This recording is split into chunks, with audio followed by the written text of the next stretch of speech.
弟兄姊妹平安，今天是2024年的5月31号。今天的经文是诗篇20篇，撒母耳记上卷第2章第1节到第10节，约翰福音第7章19节到24节。今天要跟大家分享的主题是安息。安息日在基督教的传统里面，特别是犹太教传统中是非常重要的。这个诫命观开始于出埃及记20章的记载，然后再度的出现在申命记第5章第6节到21节。可见安息日在信仰的传统上来说是非常重要的一件事。但是如果能够明白真正的这个安息的意义是什么，也才能够有正确的态度去执守。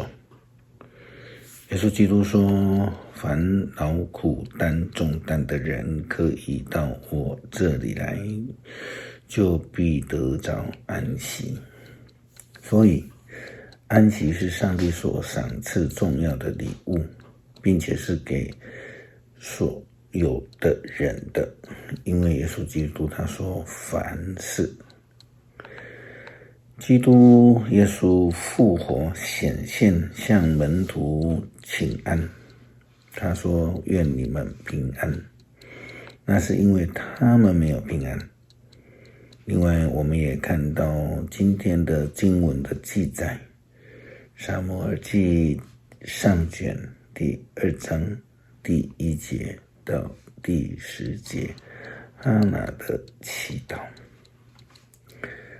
哈拿祷告说，上主使我心里充满喜乐，上主使我抬得起头，我向敌人发笑，因上帝帮助我，使我快乐。唯有上主神圣，除他以外没有圣者。我们的上帝是唯一的保护者。你们不要再发这个狂妄的声音，不要再说狂妄的话，因为上主是洞悉一切的上帝，他审断人的行为，勇士的弓折断，软弱的人变为刚强，富足的人反为食物劳碌，饥饿的人不再饥荒，不育的妻子生了7个儿女，多产的母亲丧尽了子女。上主能使人死，也使人活，他使人下阴间，也使人再回来。那使一些人贫穷，一些人富足，他使一个人的卑微，一个人尊贵。他从灰尘中提升穷苦人，他从粪堆里抬举贫困人，他使他们做王子的有伴，使他们得荣耀的光彩。地的根基是上主所立，他在上面立了世界。上帝看顾忠信子民的脚步，邪恶的人要在黑暗中消失。人不能靠着自己的力量取胜，上主要除灭自己的仇敌，他要从天上雷声击他们。上帝要审判全世界，他要赐能力给他所选立的王，使自己选立的君王昂首凯归。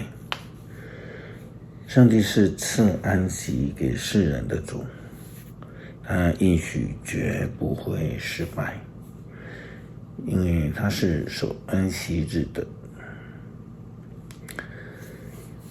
耶稣基督传福音的时候，这期间时常听他在安息日做这个做那个，结果还是遭到祭司们的法利赛人还有经学士们的不满。这也相对的是，因为他们对于守安息日也有所误解。耶稣基督在约翰福音第7章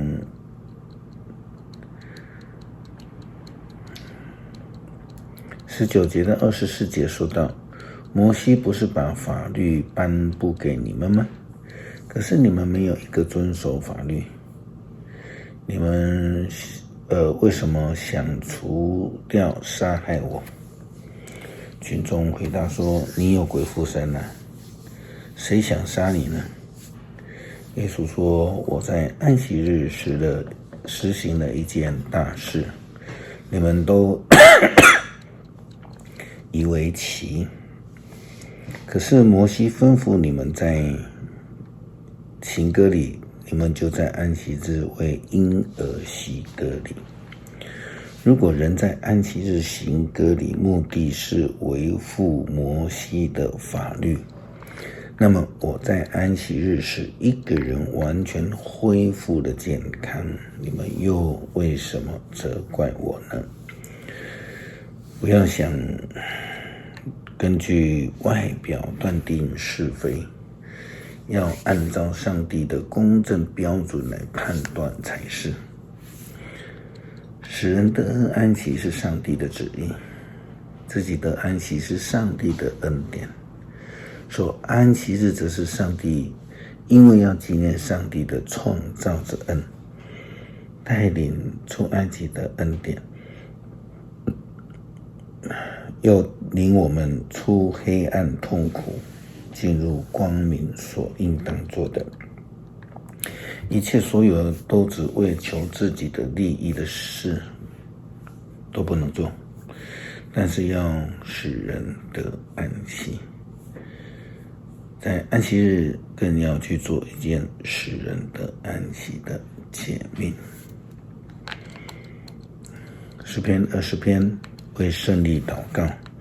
愿上主在你的患难的日子顾念你，愿雅各的上帝保证你，愿他从圣殿援助你，从锡安山支援你，愿他接受你所献的供物，悦纳你的烧化祭，愿他成全你的心愿，拯救你一切的计划。这样我们就为你胜利欢呼，以颂赞我们的上帝，庆祝你的凯旋。愿上主成全你所求的一切。现在我知道，上主把胜利赐给他所立的君王，从他的圣高天应答他，以他的大能力使他得胜。有人依靠他们的战车，有人依靠他们的战马，我们却信靠上主我们的上帝。他们要瓦解扑倒，我们却要坚立不移。上主啊，求你使君王得胜，我们呼求的时候，求你答应。感谢上帝赐下安息，使我们能够领受这恩典，也呼召我们成为安息日的同工，来使人得安息。求主帮助我们安息，明白安息的真实意义，并且愿意成为实践者，不要成为阻挡者。感谢祷告，奉主耶稣基督圣名求，阿们。